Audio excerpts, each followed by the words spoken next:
In the winter of 1867, a fire destroyed the Thornfield estate in Cumberland County, Maine, revealing a horrific secret. Firefighters discovered glass containers filled with human brain tissue preserved in amber-colored solutions. More chilling were hundreds of leather-bound journals detailing experiments on human psychological breakdowns, with drawings of twisted faces and clinical notes written in an elegant feminine hand. Local Sheriff Thomas Hartwell later found a room lined with photographs showing the transformation of patients from healthy individuals to vacant shells. For over 2 decades, the Thornfield sisters had run a so-called private therapeutic facility, attracting wealthy families who sought treatment for mentally troubled relatives. In truth, the sisters had conducted gruesome psychological experiments in the name of science far beyond anything seen in European asylums. The authorities tried to downplay the scandal, but the truth was far darker. The Thornfield sisters operated under the guise of progressive medicine, despite their disturbing methods. The fire that destroyed their estate was no accident. It was set by Sarah Peaton, the only surviving patient who had retained enough sanity to understand what was happening to her. The story of Thornfield begins in the 1840s, when Cumberland County's growing prosperity met old Puritan values. Wealthy families embarrassed by mentally disturbed relatives sought discreet treatment options. Enter the Thornfield sisters. Constance, the eldest, had revolutionary theories about the mind's malleability. Margaret could read emotional states. Eleanor had expertise in plant-based compounds, and Beatrice had studied madness in Europe. They presented themselves as progressive healers and promised to cure severe mental disturbances through scientific methods. In 1844, the sisters bought the abandoned Hartwell Mansion, isolated on 200 acres of forest, and transformed it into their therapeutic institute. They carefully crafted specialized treatment rooms with soundproofing observation windows and ventilation systems for medicinal vapors. By 1845, the institute was ready to receive its first patients. The sisters, selective in their admissions, were soon overwhelmed by inquiries from wealthy families across New England. The first patient at the Thornfield Institute was James Wentworth, a 24-year-old son of a prominent Boston merchant. Following his return from Harvard, James exhibited episodes of severe melancholy and erratic behavior, likely stemming from a traumatic incident. In April 1845, he arrived at the Institute accompanied by his father and family physician. The Thornfield sisters, poised and professional, assured them of their expertise in treatment. The family toured the Institute's well-furnished spaces, which seemed designed to reassure them. The sisters explained that for James's treatment, isolation would be necessary and family visits would not be allowed during the initial phase. His father paid a substantial fee, unaware that it would be the last time he saw his son for over 20 years. What followed was a carefully designed psychological breakdown. James was initially housed in a comfortable bedroom, but over the next days, his environment was manipulated to create confusion. Furniture was moved, meals were irregular, and the temperature constantly changed. The sisters had learned that destabilizing a patient's environment could lead to mental disarray, making them question their own perceptions. Eleanor, with her expertise in plant-based compounds, began adding substances to James's food that heightened his anxiety without showing physical symptoms. James began experiencing vivid dreams and strange visions, which he documented in a journal encouraged by the sisters. The sisters observed James's responses through hidden panels and speaking tubes.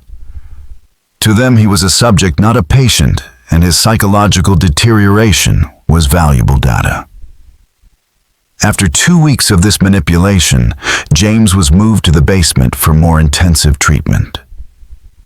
The room, though medical in appearance, was designed to control every aspect of his sensory experience. It could be plunged into darkness or blinding light, with temperature and sound adjusted at the sister's whim. They engaged him in psychological dialogues through the speaking tube, questioning his memories and amplifying his fears. Each conversation undermined his sense of self, gradually pushing him toward total surrender. The sisters meticulously documented every response from his sleep patterns to his emotional breakdown.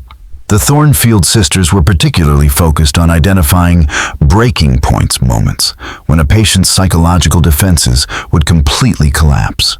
For James Wentworth, this came after 6 weeks of intense psychological manipulation. They exploited his deep guilt over a classmate's death at Harvard, gradually suggesting that he was responsible for far more than he had admitted. This relentless pressure broke him down, transforming him from a rational young man into someone entirely different. The sisters noted that James had reached a state of complete psychological malleability, where his identity had been shattered, making him a blank slate, ready to be remade according to their designs. James's transformation was just the beginning. The Thornfield Institute soon received a steady stream of patients, each carefully chosen based on wealth and psychological vulnerabilities.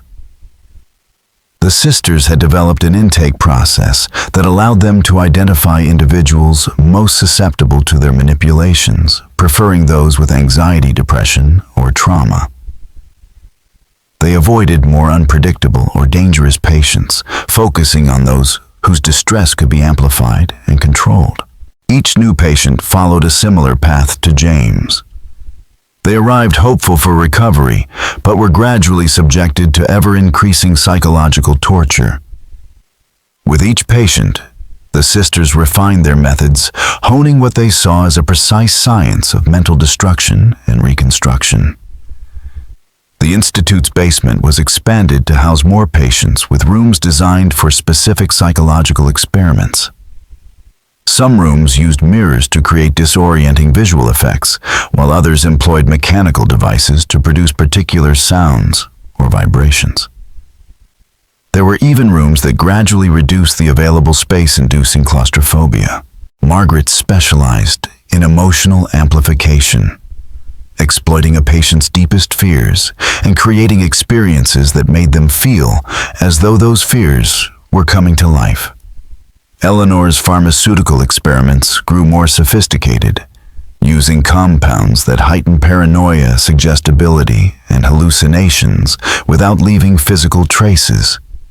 Beatrice focused on physiological conditioning, using temperature, lighting, and sound to reinforce the psychological manipulations.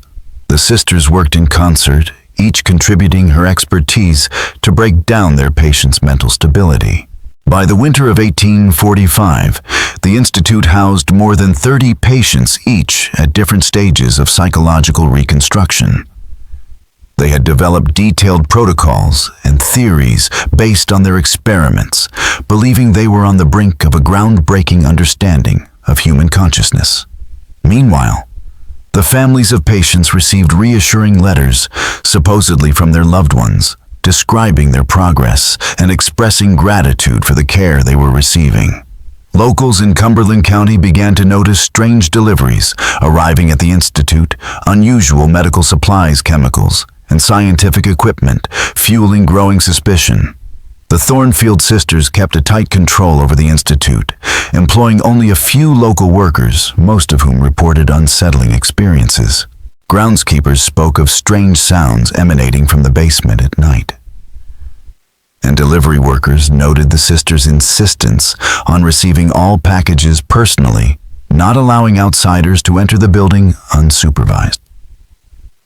Local physicians also raised concerns, particularly Dr. Samuel Crawford, who recalled Constance Thornfield asking about techniques for preserving human tissue and inquiring about drugs' effects on mental function.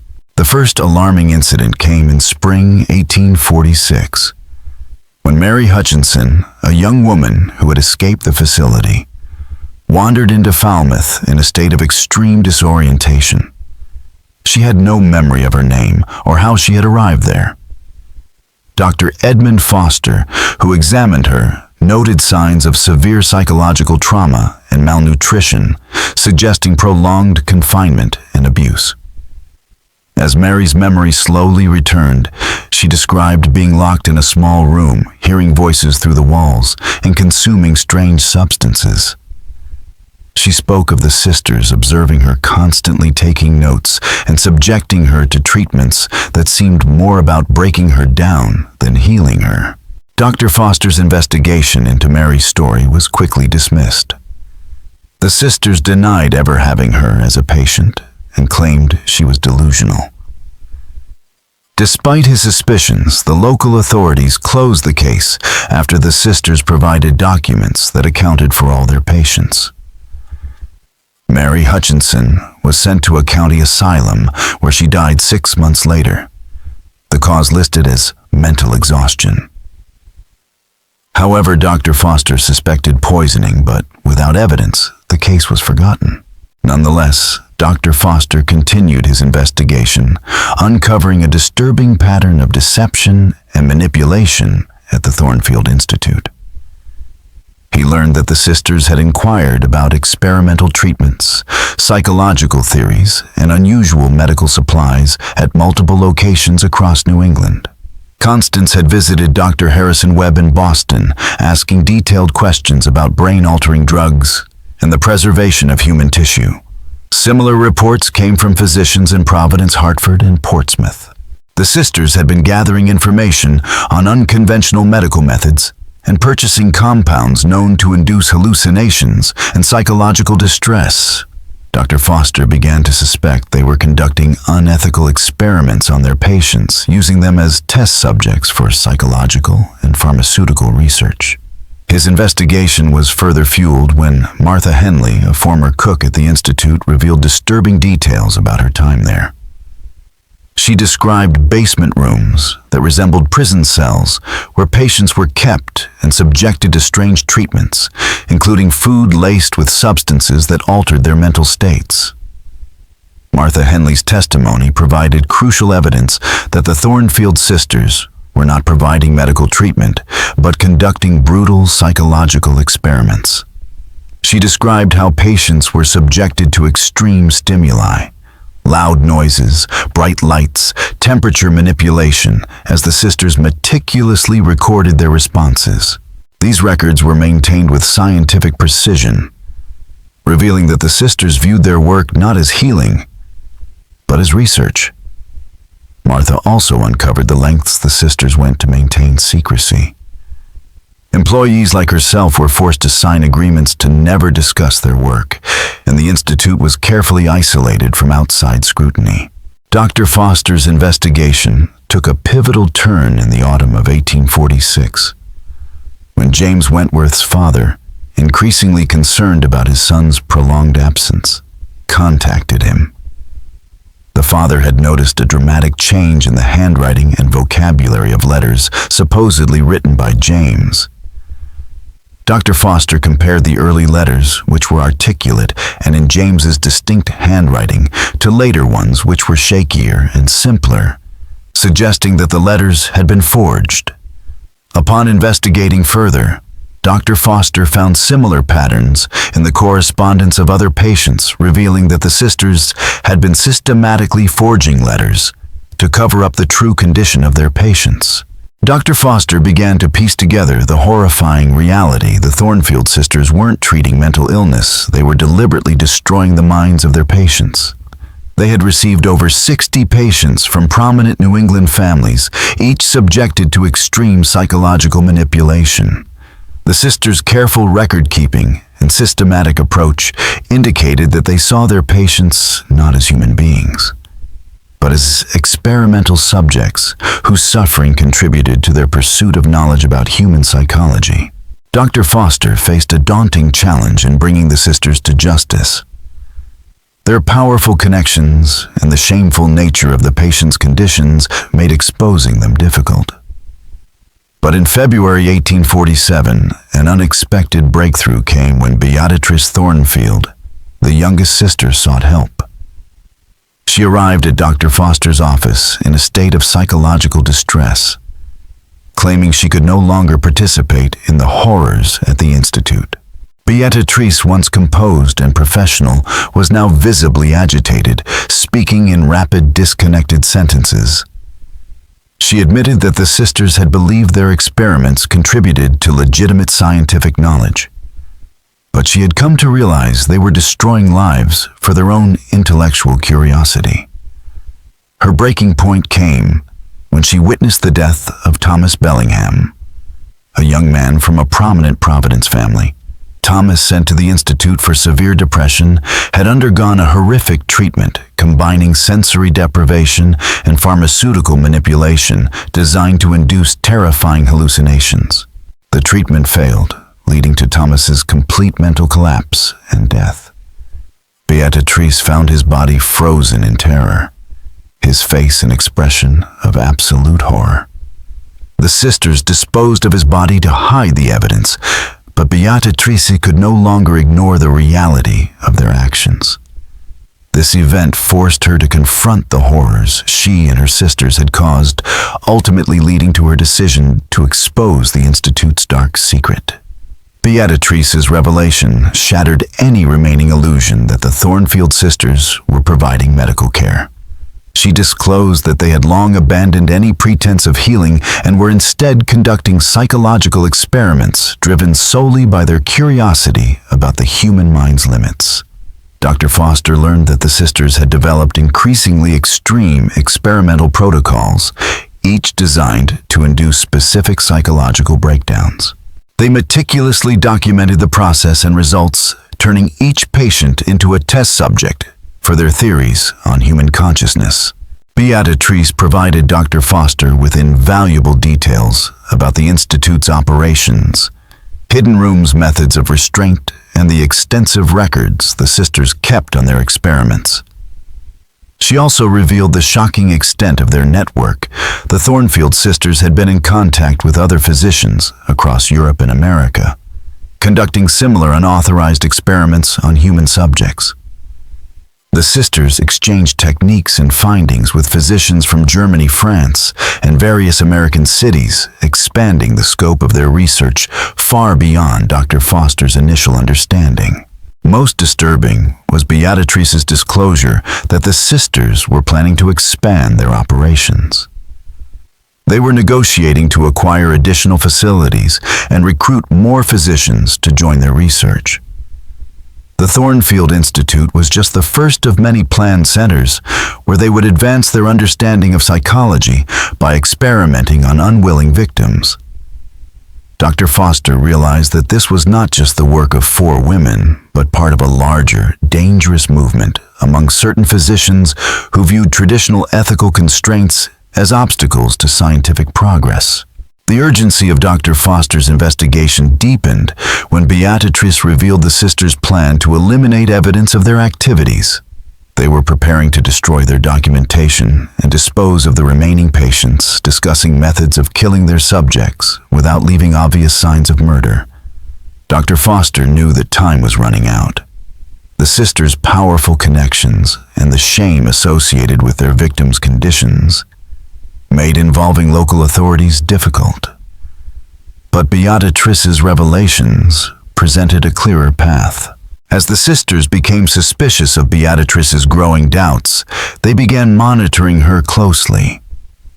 They even suggested that she might need treatment if she continued questioning their work. Beatrice was trapped, coerced into participating in experiments she now found morally abhorrent. Dr. Foster realized that he had to act swiftly, not only to expose the sisters' crimes, but also to protect Beatrice from retaliation. His plan involved gathering more evidence, documenting the fate of specific patients, and presenting the information to the authorities. However, Dr. Foster knew he only had one chance to expose the truth before the sisters could destroy the evidence and silence the witnesses. The plan would require precise coordination and timing. But the stakes were high. If he failed, the Thornfield sisters would continue their cruel experiments unchecked. As winter turned to spring in 1847, Dr. Foster prepared to confront the Thornfield sisters and put an end to their reign of terror. He had gathered damning evidence of systematic psychological torture, documented multiple patient deaths, and uncovered a network of physicians conducting similar unethical experiments. But the sisters had discovered his investigation and were preparing to defend their twisted practices. The confrontation that unfolded in April 1847 would expose the full extent of their crimes. On a foggy morning, Dr. Foster arrived at the Thornfield Institute with a small group of trusted colleagues and local officials, including Dr. Marcus Whitman from the Portland Medical Society, Sheriff William Hartwell, and 2 deputies known for their discretion. The sisters greeted the inspection team with professional composure, but Dr. Foster immediately noticed signs of tension. Constance spoke with forced calm about the Institute's excellent reputation, while Margaret studied the visitors' faces with intense scrutiny as though evaluating potential threats. The inspection began in the public areas, which had been meticulously maintained to present the Institute as a legitimate medical facility. The sisters led the group through their treatment areas, confidently explaining their methods with the same scientific authority that had once convinced families to entrust their loved ones to them. However, Dr. Foster had come prepared, armed with specific questions from Beatrice's revelations. He requested to see the Institute's patient records and inquired about specific individuals. The sisters provided documentation that appeared to account for all patients. But Dr. Foster noticed subtle inconsistencies, confirming his suspicions about forged correspondence. The critical moment came when Dr. Foster asked to meet with several patients. The sisters initially resisted, citing the necessity of complete isolation for treatment. However, Sheriff Hartwell insisted that they verify the well-being of the patients in the sisters' care. Reluctantly, Constance agreed, but insisted that the interactions be brief to avoid disrupting the treatment process. When they entered a common area, Dr. Foster was immediately struck by the vacant expressions of the patients seated in chairs. Their faces lacked recognition, and their movements were mechanical, almost lifeless. The patients seemed to exist in a state of blank compliance, repeating simple phrases without any signs of independent thought or emotional awareness. Dr. Foster attempted to engage them in conversation, but it became evident that they had been subjected to profound psychological manipulation. They were no longer recognizable as individuals, but had been reduced to mindless automatons, their humanity stripped away in the name of scientific progress. The sisters had succeeded in their goal. They had created psychologically malleable individuals, but at the cost of their patients' identity and autonomy. As the inspection continued, it became clear that every patient Dr. Foster observed had been reduced to a state of dependency, unable to care for themselves or make decisions. They were nothing more than living experiments, existing only to validate the sisters' theories about the human mind. When Sheriff Hartwell demanded to see the patient records for those they had observed, the sisters provided clinical documentation. However, Dr. Foster recognized that these records documented systematic psychological torture, each patient's suffering meticulously recorded as raw data. The sisters had treated human pain and degradation as mere experiments to be analyzed, pushing the boundaries of ethical medical practice to grotesque extremes. The confrontation reached its climax when Dr. Foster demanded to see the basement, where the sisters conducted their most intense treatments. The sisters initially resisted, claiming that the basement was off-limits due to patient confidentiality and the inappropriate nature of the treatment areas for visitors. But Dr. Foster, armed with detailed information from Beatrice, pressed forward. Sheriff Hartwell threatened to obtain a search warrant, and the sisters realized their carefully constructed facade was crumbling. Constance reluctantly led the group to the basement, maintaining her professional demeanor, even as she revealed rooms filled with equipment designed for restraining and torturing human beings. She explained each device with clinical detachment, describing the psychological effects of the treatments as if she were discussing legitimate medical procedures. The basement contained various rooms, each designed for specific types of psychological experimentation, their cold, clinical nature revealing the sisters' true intentions. The once mysterious Thornfield Institute had been exposed for what it truly was, a house of horrors masquerading as a medical institution. The basement of the Thornfield Institute contained rooms that were both scientifically precise and disturbingly inhumane. One room was equipped with mirrors designed to create disorienting visual effects, while another contained mechanical devices capable of producing specific sounds or vibrations. A third room simulated the sensation of being buried alive, with walls that could be gradually moved inwards to reduce the available space, heightening the patient's sense of claustrophobia. However, the most disturbing room was the sisters' specimen preservation laboratory. Inside were hundreds of glass containers filled with human brain tissue preserved in chemical solutions. Each jar was labeled with detailed patient information, including the psychological condition that had been induced before the tissue was harvested. Dr. Foster realized the chilling truth: the sisters had been systematically killing their patients and preserving their brain tissue for research. They had developed methods for inducing specific psychological states and then studied the resulting physical changes in the brain, treating their patients not as humans, but as experimental subjects. The inspection team also uncovered extensive documentation detailing the sisters' research, including journals that outlined their experimental methods and theories about human consciousness. The sisters had been corresponding with physicians across Europe and America, sharing their findings and viewing their work as revolutionary scientific research that would advance the understanding of mental illness. The investigation took an even darker turn when Sheriff Hartwell discovered a room filled with the preserved bodies of patients who had died during treatment. These bodies had been chemically preserved by Eleanor, who had developed the techniques herself.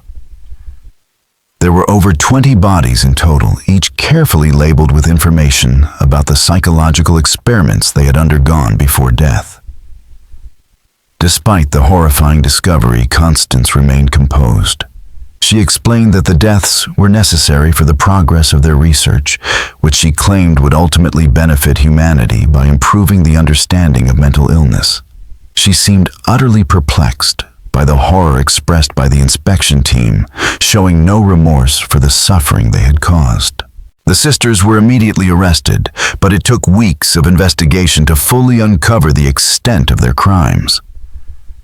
The records revealed that over the course of nearly 3 years, they had systematically tortured and killed more than 70 patients, treating each death as a valuable contribution to their research. Further examination of the documentation exposed the broader network of physicians who had collaborated with the sisters with letters and documents suggesting that similar experiments were being conducted at facilities throughout the United States and Europe. The Thornfield Institute had been part of a secretive movement among certain medical practitioners who believed that ethical constraints were impeding scientific progress, and they were willing to sacrifice human lives in pursuit of knowledge about the human mind. The trial of the Thornfield sisters became one of the most sensational criminal cases of the 19th century. The evidence presented revealed the full scope of their psychological experiments and the calculated nature of their crimes. The trial of the Thornfield sisters not only exposed their horrifying crimes, but also revealed the complicity of the medical establishment and the wealthy families who had enabled their activities.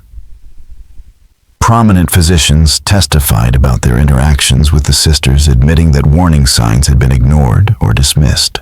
The medical community had been so eager to embrace new treatments for mental illness that they failed to investigate reports of strange activities at the Thornfield Institute or question the sisters' unorthodox methods. The families of the victims found themselves caught in a moral dilemma during the trial. While they sought justice for their murdered relatives, many feared the public exposure of their loved ones' mental health issues.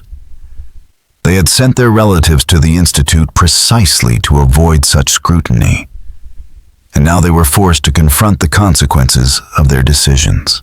As the trial unfolded, it became clear that the sisters had not acted out of malice, but from a twisted belief that their research was scientifically valuable. They had developed elaborate theories about human consciousness and believed their experiments were advancing the understanding of mental illness. Even when faced with the death penalty, they maintained that their work was justified by its potential contributions to medical knowledge. Constance Thornfield was the most unrepentant. During her testimony, she described her theories about psychological manipulation and the results of her experiments with a clinical detachment that shocked the courtroom. She seemed genuinely bewildered by the public outrage over her work, asserting that future generations would recognize the value of her contributions to science. Margaret Thornfield focused on the psychological aspects of their research, detailing the techniques they had developed to manipulate human consciousness.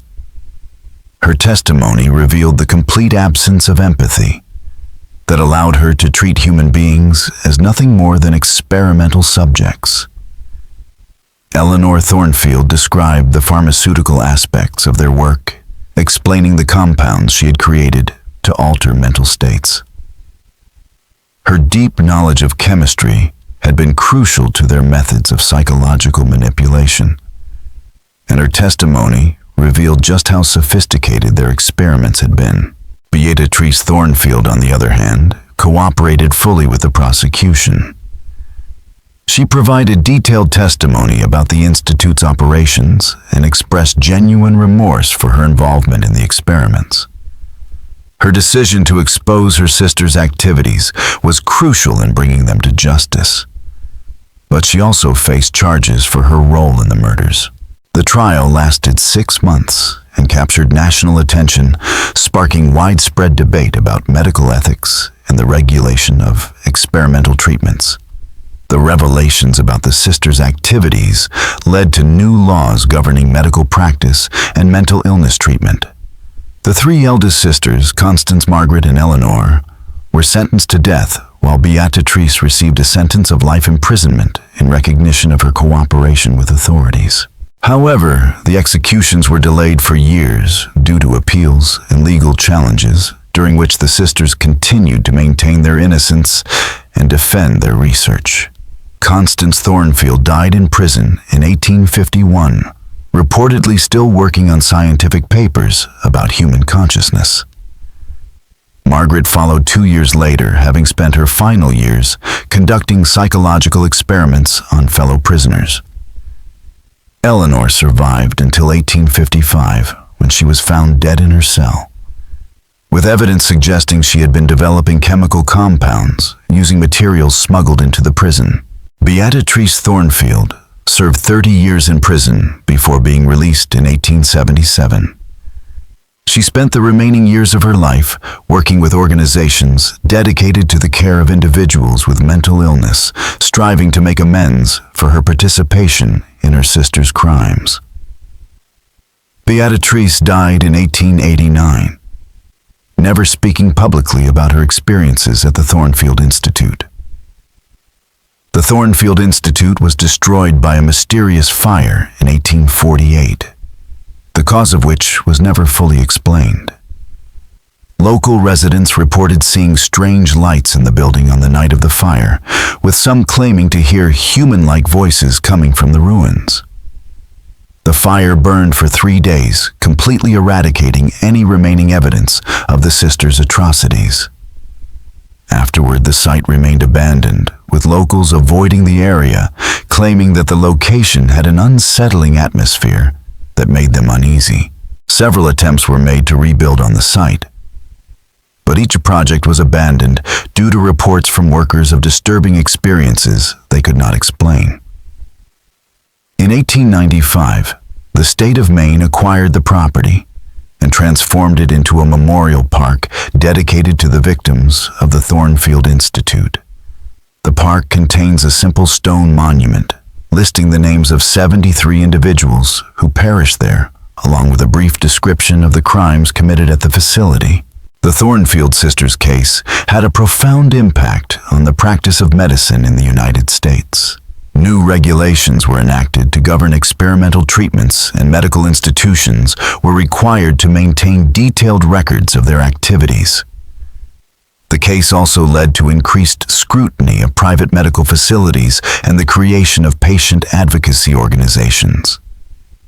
Yet despite the public exposure of the sisters' crimes, questions surrounding their activities lingered. Researchers who studied the surviving documentation discovered references to other facilities and collaborators that were never fully investigated. Some historians speculate that the Thornfield Institute was part of a broader network of secret experimental facilities that operated long after the sisters' trial. Modern psychiatrists who studied the sisters' methods recognized them as forms of psychological torture, prescient of techniques later employed in military and intelligence applications. The sisters had developed systematic methods of breaking down human personality, which wouldn't be fully understood by mainstream psychology until the mid-20th century. The story of the Thornfield sisters serves as a chilling reminder of the dangers of separating scientific curiosity from human compassion.